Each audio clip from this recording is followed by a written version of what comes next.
Okay, this is 5 minutes earlier than is shown on the banner. This is 12:25 hours GMT and 12:25 p.m. UK local time. This is the Khoodeelaar television channel, broadcast only on the internet, only online.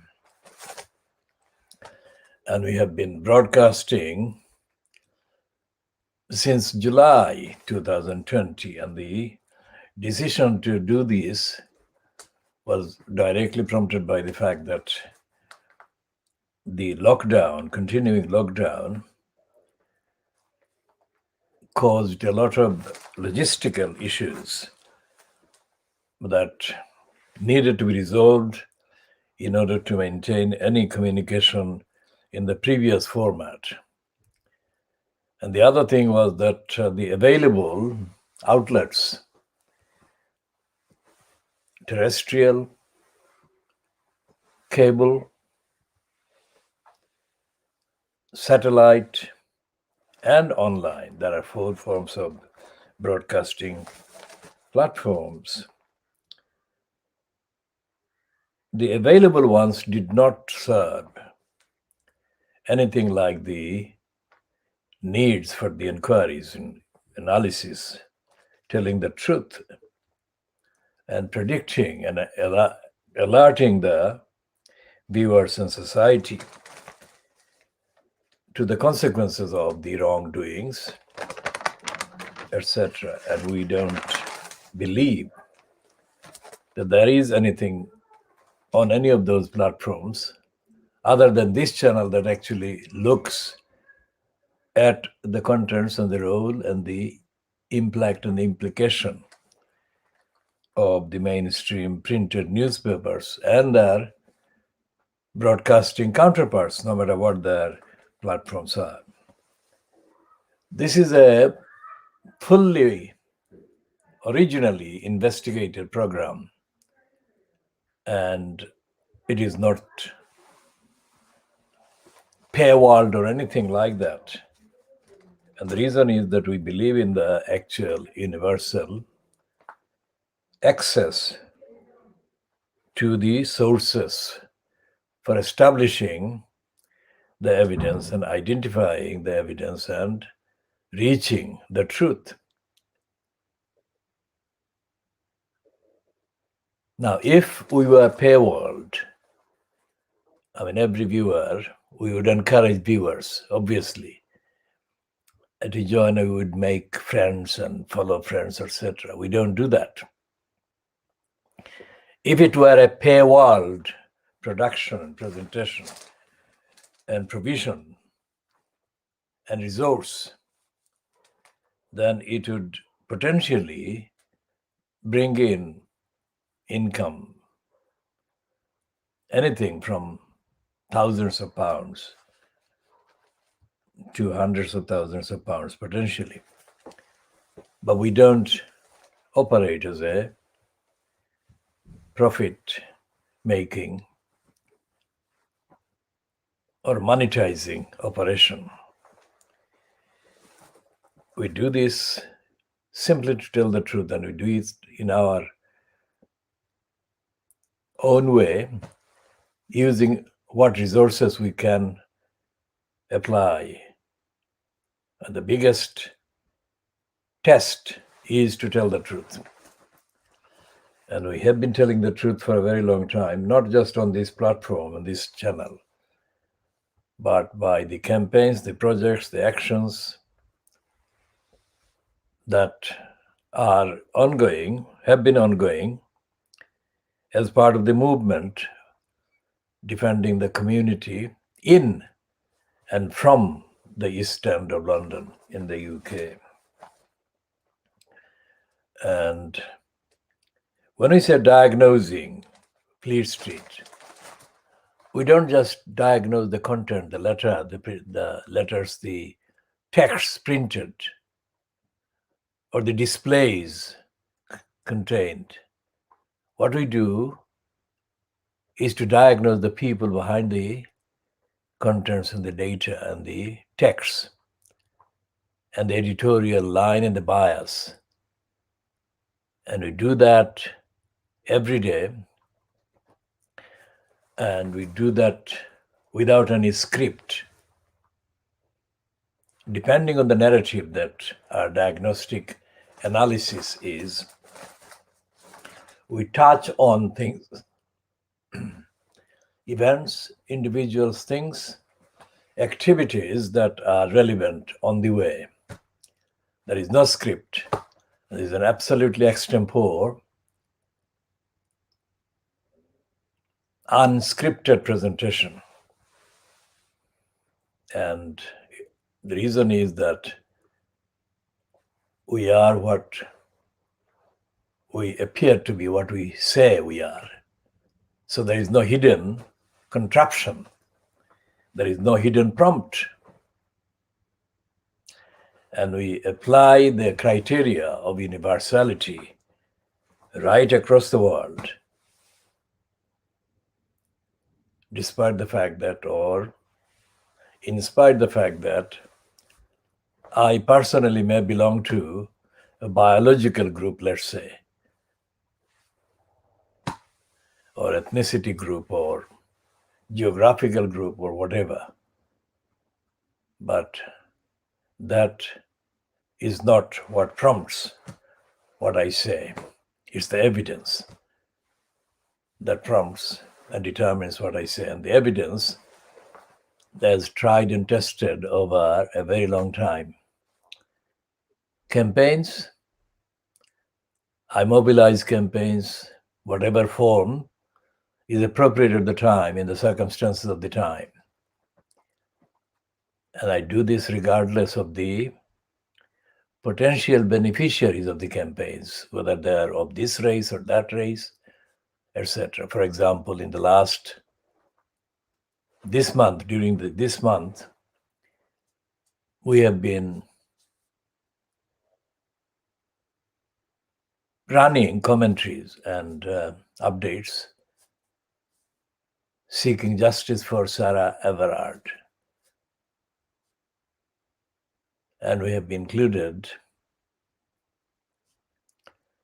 people like the American-born, American citizen, a Muslim woman called Esma Bengapsia. Esma Bengapsia has been involved in outing the racist financial robbery outfit called Black Rock, which is now known as White Rock among some people in the campaigning part of the world. And Black Rock is reportedly worth or involved in financial manipulation, asset confection, as I call them, or confections, to the tune of several $1 trillion equivalents. And White Rock has been accused of persistent sexual harassment, racist harassment in its work spaces. And it has responded by announcing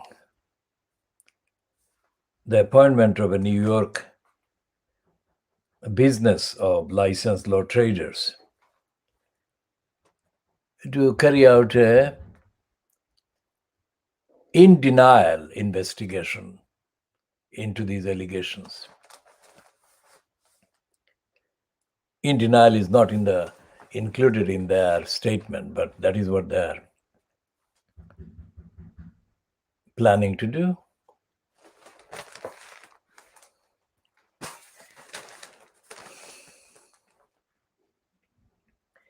So Esma Bengapsia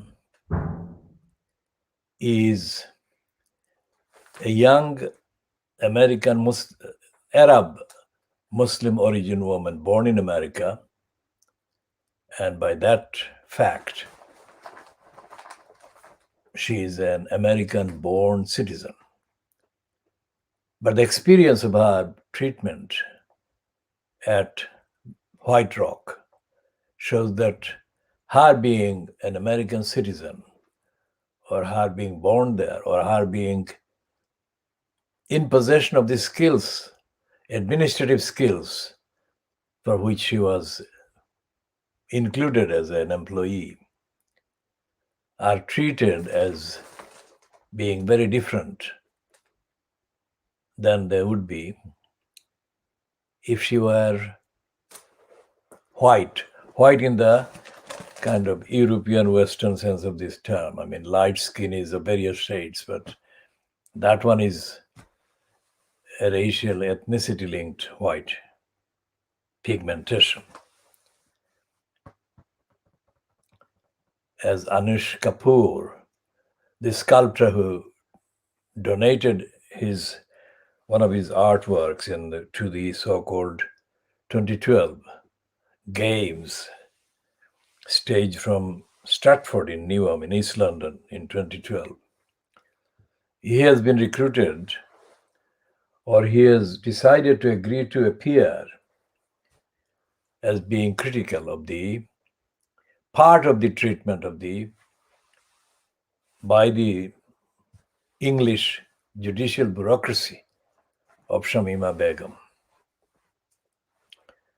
And he has been kind of prepared to come out in support of the equal rights entitlements Shamima Begum has been denied after the rubber stamping ruling by the UK Supreme Court, so-called on the 26th of February 2021.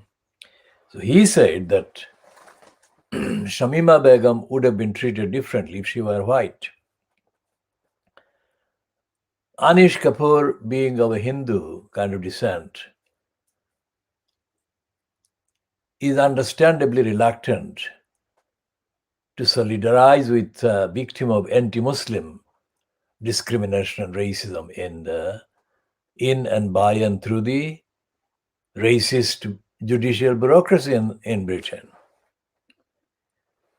But although he has not spoken about Muslims being targeted by racists and anti-Muslims, his reference to Shamima Begum's treatment in the context of the treatment that would have given to a white person in her situation otherwise has got a common touch or contact with the narrative against racism and against all the other discriminations that Shamima Begum has been inflicted or has been caused. Our campaign has been called the Campaign for Justice for these girls. The 4 schoolgirls from the Bethnal Green School that was mainly called Dainford School in the 1990s. And I have already spoken about Dainford School, and I have spoken about my exclusive, original campaigning work for the Dainford School's structure, the composition, single-sex, boys' school structure that I conducted in 1994-95. So I'm not repeating those, except to say that I am the original campaigner. That is what it means. It's not like standing on the side of a roadside and posing with a similar device to a mobile device that currently is in high use for selfies. I have hardly photographed myself because I am a photographer, campaigner. So I do the taking of the photographs of other people who temporarily come and go. So most of the photographs that I have taken over decades are of other people, demonstrations, marches, meetings, rallies, seminars, and so on. I'm hardly there in terms of pictures and images, unless somebody accidentally took my picture. And I'm saying this to those in particular who are interested in the various untruths that are peddled by various lying individuals for their petty purposes. That there was a battle of Brick Lane against racists and racism. There was no battle of Brick Lane against racists and racism. What there was a series of meetings, demonstrations that were in the aftermath of the murders of Altaf Ali and Ishaq Ali in 1978. And a mixture of people of mixed backgrounds, that is to say, white people as well as Bangladeshis and others, took part in those small events, but there was no such thing as Battle of Brick Lane. And there was no such thing as Battle of Whitechapel. And there was no such thing as Battle of the East End against racism. Later in this program, I'll come to dissecting the events of the 10th of September 1993 that took place in the Whitechapel Road, just at the entrance to the then main building of the Royal London Hospital. And there was a rally there, and mainly young Bangladeshis had been misinformed by a number of criminals in the SWP who decided to really literally hijack the campaign that I was building up since the 7th or 8th of September, when a Bangladeshi teenager called Quddus Ali was brutally, violently attacked in the Commercial Road by racists who nearly murdered him. He didn't actually get murdered, but he got very seriously injured. Now, when I say morality, ethics, universality, transparency, accountability, I don't say these because they sound like a good list of values. I say these because these values are the only ones that will save the humanity from severe peril. And I say this because in order to get justice, which is absent from most engagements today across the world, we human beings need to practice all these values, really practice. So what this means is that pursuing and actively pursuing these values takes a very heavy toll on the pursuer, which is me, the campaigner. All known worldly, if you like, comforts are almost forbidden, unavailable when you do the campaign. Even once, if you do the campaign even once, truthfully and seriously, lasting a week or a month. But if you do it for longer, which I have been doing, then you can only imagine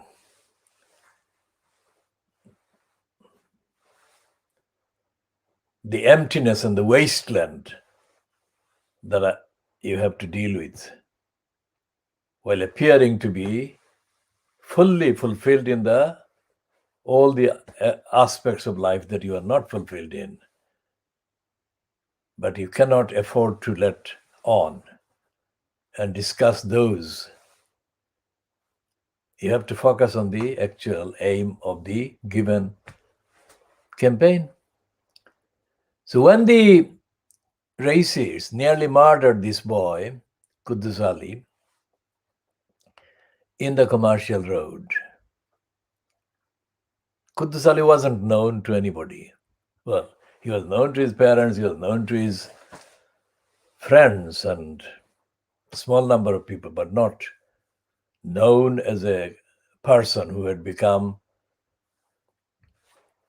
for their own achievements, known in any field. They are not. He was not known. And when he got attacked, I knew him as a group of boys that I was seeing in the vicinity of New Road. And I would advise them to behave themselves and to do the right thing and all the similar things.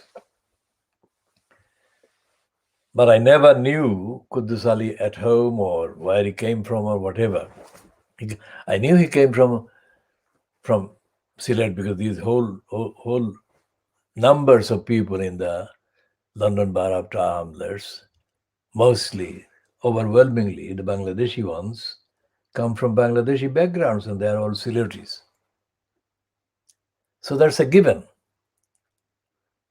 But I was not advising him to behave himself and the others because they came from Sylhet. I would advise any other group of children, young persons of their age, from any other background. If I saw those others as often as I did the group that contained Quddus Ali. So when the racists nearly murdered him, Quddus Ali was an unknown quantity in the social community terms, let alone international terms. I mean, I say international because Saddam Hussein was still alive, and the news of Quddus Ali's being nearly murdered, as kind of advocated by me in my narrative, had been so effective that even Saddam Hussein sent a special message to Quddus Ali's home address. Saddam Hussein found out where the address was, and he sent a message of solidarity. Nothing to do with Saddam Hussein's own war, but it was an international person, let's say Saddam Hussein, who was responding to the campaign by solidarizing with the campaign against racism in Britain. Now, when Quddus Ali was nearly murdered, the SWVWAN, whatever, socialist workers, spelled with that formulation, had not existed for him. And he had not existed for them, and they had no idea about him. Within a short time after I found out that he had been almost killed in the attack, I set out and I sat down in New Road in the evening of the attack. It was a Wednesday in September 1993. And I began to contact the BBC and others by fax machine because in 1993, I had no access to any internet or anything. And I had only the telephone, the landline, and the fax machine. And I created overnight, in the 9 or 10 hours that followed, I created a narrative and a commentary that the BBC has in its archives to this day. That was unique, and that was original, and that was powerful, and that was set in international context as well as in UK domestic context and all the rest of it. So powerful that the BBC were unable to deny running the story, starting from 6 a.m. in the morning of Thursday, with a series of references to what I was saying, and then they sent the television crew to New Road, and they recorded a series of interviews, both outside New Road, my house, my address, as well as outside the Royal London Hospital, where Quddus Ali was in a coma. As soon as the news channels, well, BBC was the main news channel, 1993, really, satellite, began to broadcast the news of this attack and the campaign that I was organizing. Among the SWP, racist criminals rang a very dreadful bell. They were out of the scene and they were out of the frame, and they had not got a clue. And the SWP is a front organization of the racist state. And it sabotages anti-racist action. It sabotages ordinary people's action. It has been established to do that.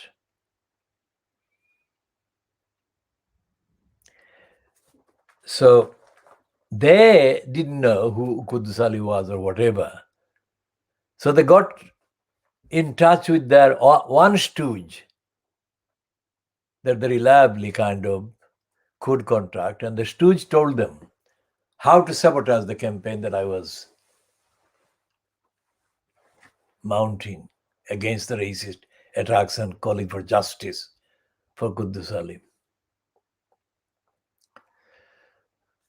So the SWP criminals, racists, gathered at a location not far from Quddus Ali's home, and they decided to mount completely bogus vigil for Quddus Ali outside the Royal London Hospital. Their purpose was to confront the police physically. That was the agenda. So that instead of the democratic constitutional way that I was approaching and making the establishment feel uncomfortable, the SWP racists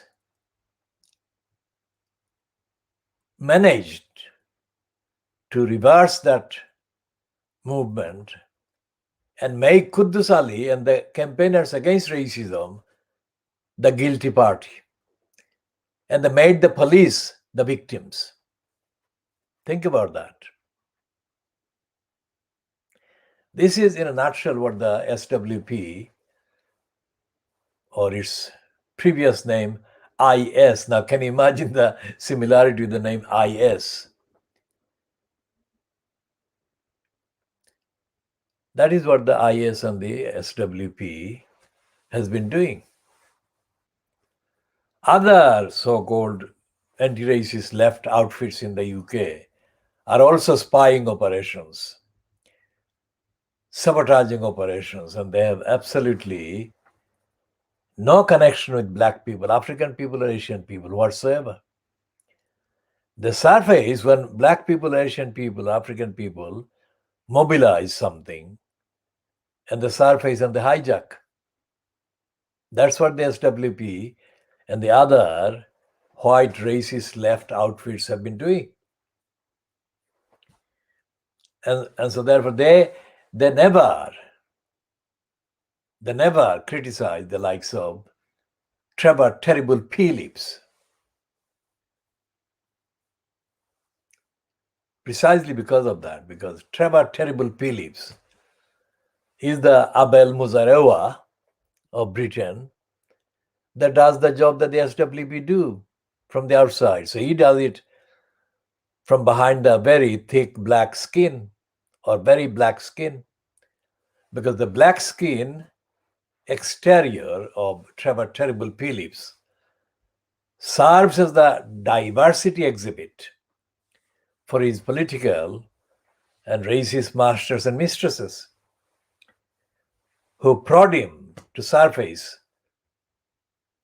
and to spew anti-Muslim, racist, pro-racist, anti-black wisdom that are crafted and manufactured by his racist masters and mistresses.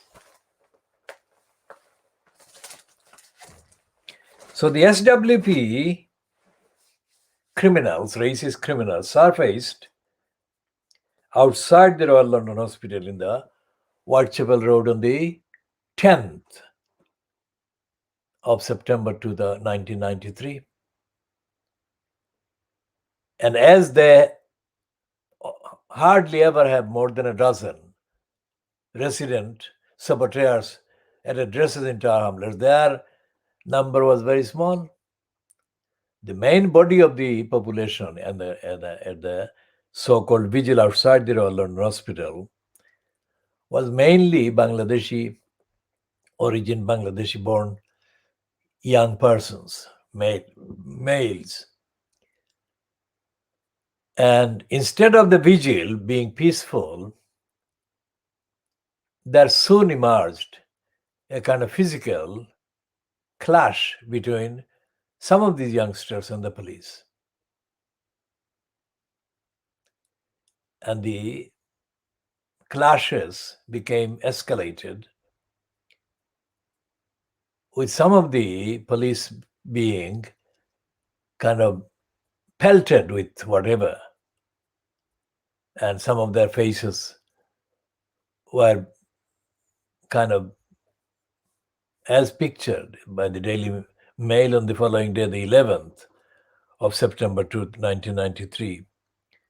They looked, they had been seriously injured by mob thugs. There was the Daily Mail and the Sun, they never properly reported the attacks on Quddus Ali that nearly killed him. And that was what the SWP did, the racist SWP did.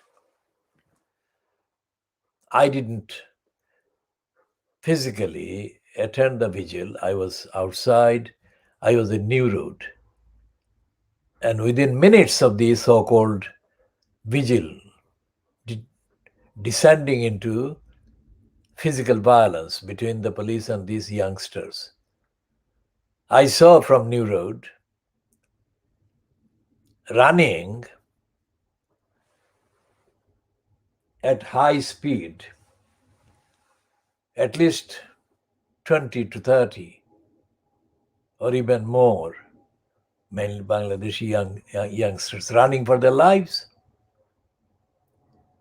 Now, while they were doing that, at the rally spot, there were still clashes involving, of course, less people than had been present at the beginning, a few minutes earlier.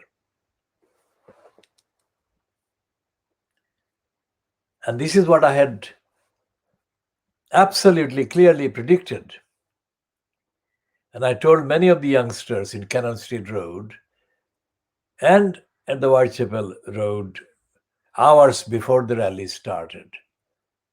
I said they would be shown as being used as stooges by the racists. And it happened. So the following day's Daily Mail and the Sun and others, racist papers, totally defeated the campaign strategy that I was leading. Of course, they didn't defeat the campaign because I continued what I was doing before, but this actually had a detrimental effect on the moral stand of fighting against racism or racist attacks. So, on the 11th of September 1993, the Daily Mail did run the story that showed Quddus Ali to be absent. That is to say, the main focus was that the police were being victims of thugs. So we shall be revisiting that in due course. And the campaign for justice for Sarah Everard has been accused of being hijacked by many factors, which is absolutely true. But the campaign cannot be hijacked if the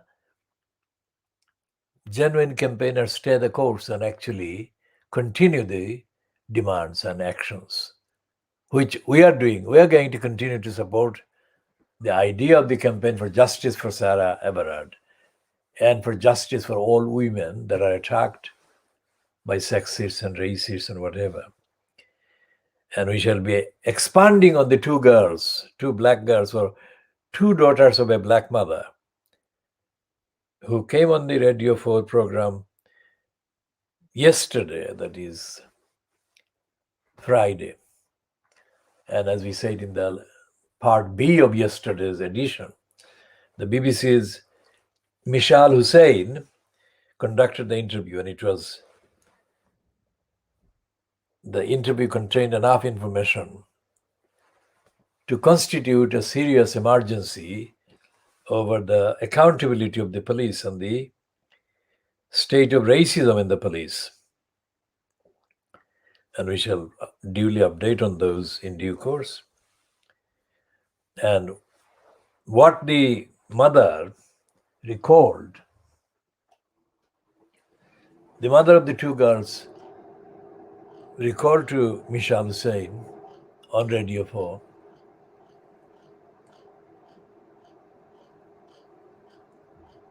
whether the police actually were caught taking selfies near the bodies of these dead girls. Think about that. If you or your family or relations had a member of the family murdered, and you had reported to the police for action and they had not taken any action, what the only action that they had been known to have taken was to get their selfies taken next to the bodies of these murdered girls. How would you feel? Now, many people have, in this country, one of the reasons I say that you cannot find any other program like this, it's not because I want it to be like this. I want a rigorous atmosphere prevailing in every newsroom and in every kind of media platform, channel, whatever. But that is not happening. And I want it to happen, but it is not happening. So what I'm doing is doing the next best thing. Instead of having all these mainstream media news rooms do the rigorous things that they should do, but they don't do, I'm providing a glimpse of what the truth telling could look like, or read like, or sound like. As I said, I have been longer engaged in the actual practice of so-called journalism for longer than anyone currently in place in any of the Fleet Street papers, including Paul Dacre. And Dacre is a dreadful name. Paul Dacre was for too long the editor of the Daily Mail. And he is a completely unfit person because he is a liar and is a racist, and he is in denial, and he is part of the big sickness that is Fleet Street, mainstream media. And this is a kind of contribution towards the ideal, or what is necessary for the world's future, protection. The telling the truth is the first point, and telling the truth and doing the right thing is the first point and the first thing. And we shall, in due course, be talking about all of that in more detail, in relevant detail. What is happening in Tower Hamlets, and the focus being Tower Hamlets Council's duties owed to these four girls, duties that the Tower Hamlets Council brazenly neglected. That is what we'll be expanding on. I mean, one of the things that one of the outlets in India, one of the online internet outlets in India has said, shows that even the so-called progressive outlets in India, when they are actually pressed for their true feelings about Muslims, they come out as almost the second front,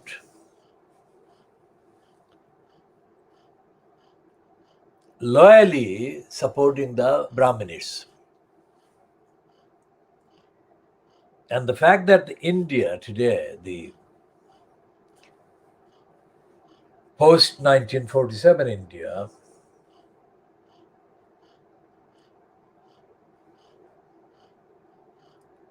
is as Brahmins dominated and controlled as it is, shows on the one hand that Nehru, Jawaharlal Nehru, the first prime minister, was a complete stooge and a liar.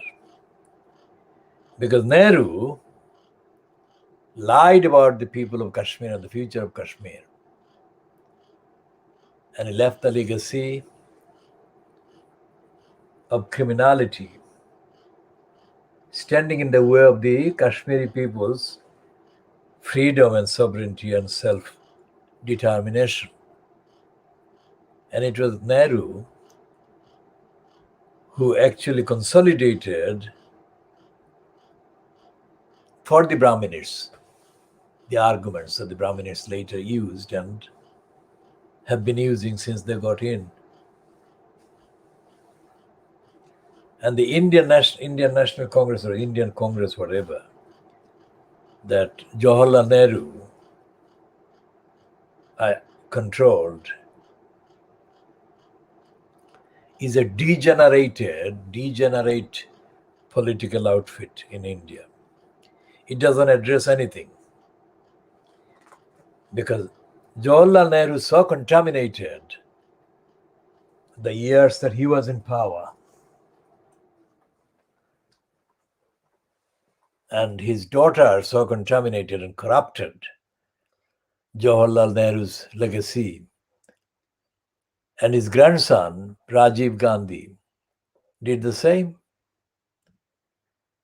That in India, among the ordinary electors, the Nehru family made it impossible for the Congress party to retain power, let alone to deliver anything for the people, the majority, hundreds of millions of people struggling with starvation and famine every year. And I think that there is similar dire lack of direction and complete limbo in which the current Indian Congress party is cornered in, trapped in.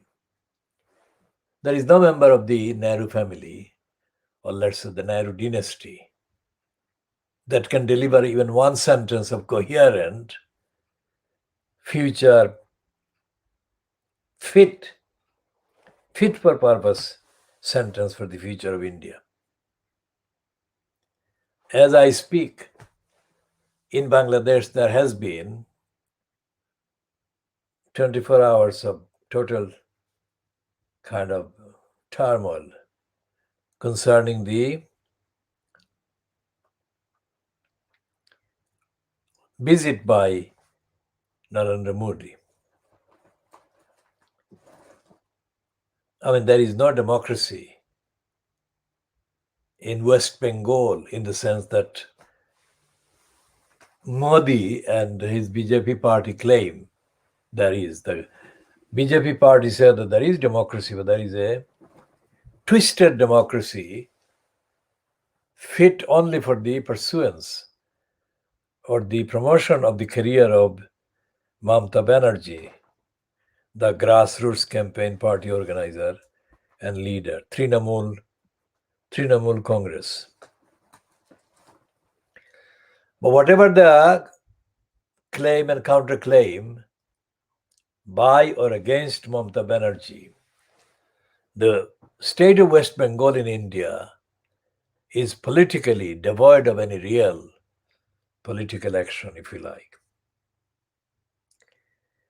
And the fact that the rest of India and, of course, the rest of the world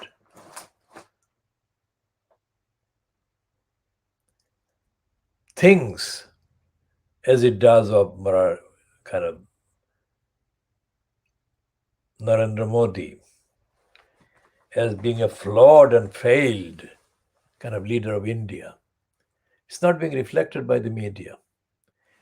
Not in India by a long measure, and not in Britain or British politics or political establishment. Anyway, the speeches that some MPs delivered in support of the farmers protesting in India for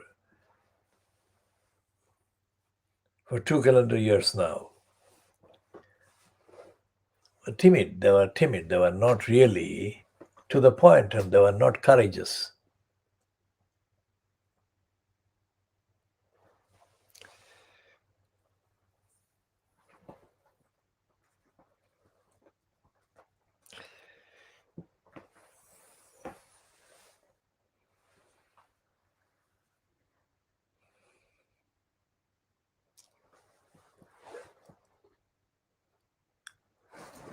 So, what we have before us as a people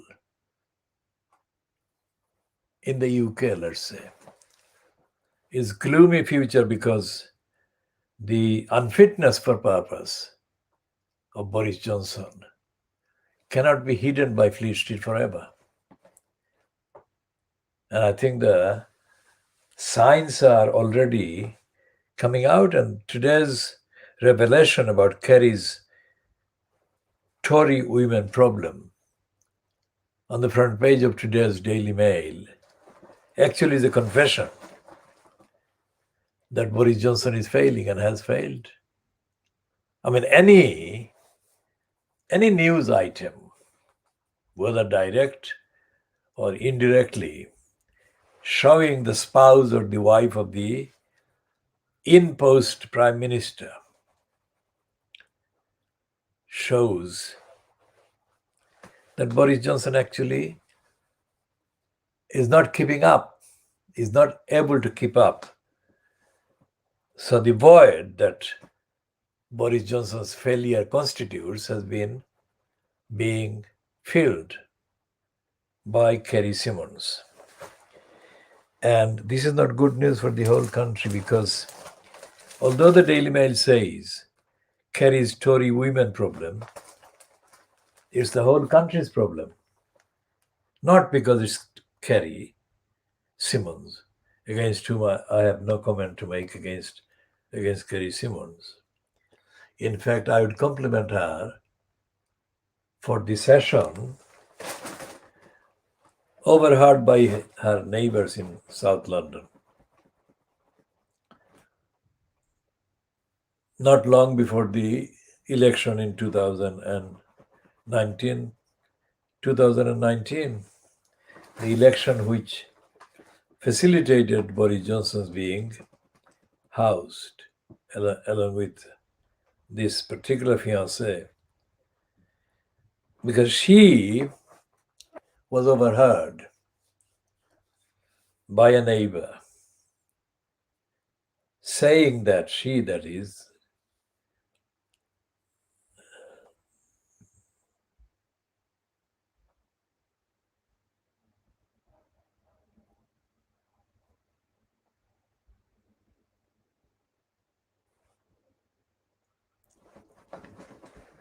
we have got Kerry Simmons on the front page of the Daily Mail. And what this inside the Daily Mail, what the Daily Mail says,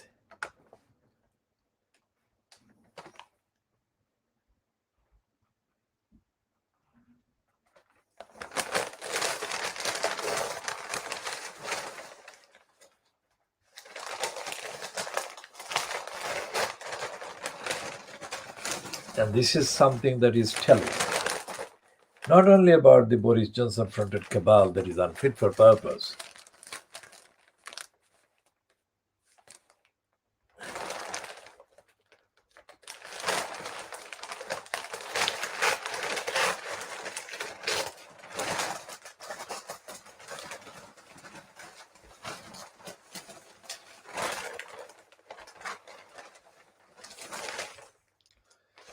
the morass, the political unfitness for purpose, actually the description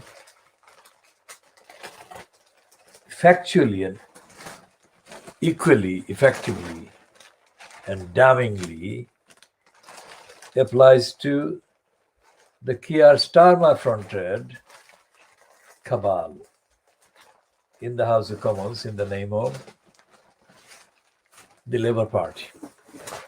Now, this Daily Mail is typical two-page spread on the revealed Kerry's Tory women problem. So this is what they're saying, that so much for the sisterhood, that is solidarity by Kerry Simmons with women. And this piece is byline to someone called Simon Walters, who is a kind of professional scammer and wielder of the axe for the Daily Mail. And it says, how a string of female Tory aides are said to have been driven out or obstructed after falling foul of Kerry Simmons, or for simply being too attractive. So is she really the women's champion she claims to be? So that's the beginning of it's of course by no means the whole story, but this is the beginning of the confirmation of the existence, let's say, of infighting ongoing inside the Boris Johnson-fronted cabal and the others in the conservative, corrupt, conservative, fascistic party. When I say fascistic, I don't say it lightly, because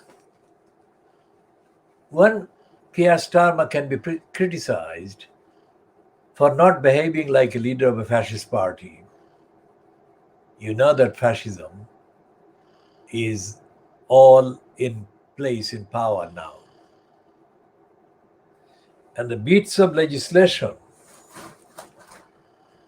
the so-called police powers bill, that increases the powers, increases the already very long list of repressive powers for the police, allowing the police to take brazenly, openly anti-democratic action.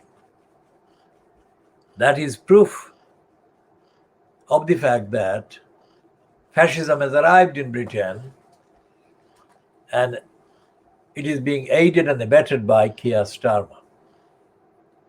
So let's make that point first. And no matter what the Daily Mail is saying about Kerry Simmons, they are not at all bothered about the fact that Kerry Simmons is not the problem. The problem is Boris Johnson. And the problem is the Daily Mail, the likes of Daily Mail, the Daily Boris Graph.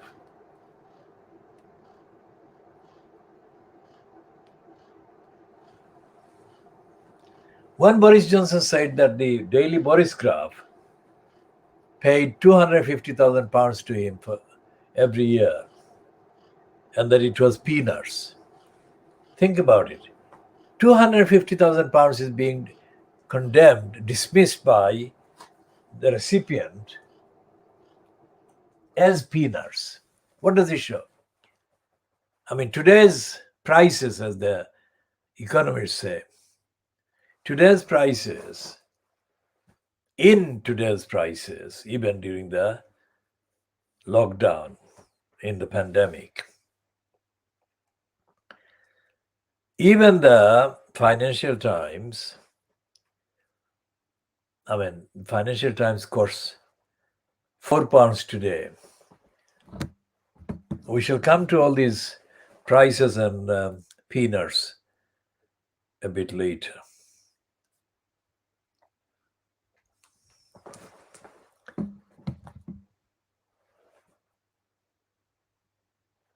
But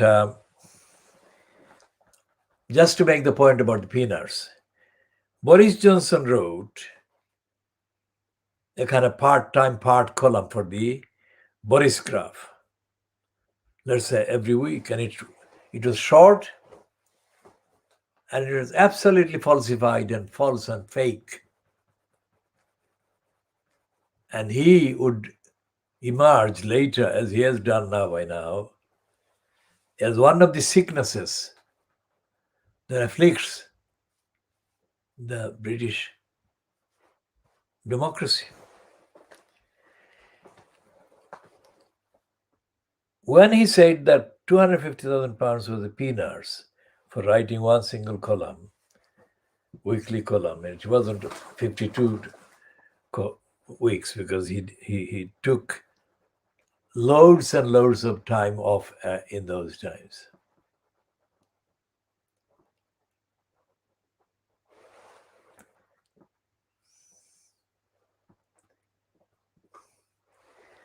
£250,000 would get, well, it would completely clear the price to be paid by affluent people.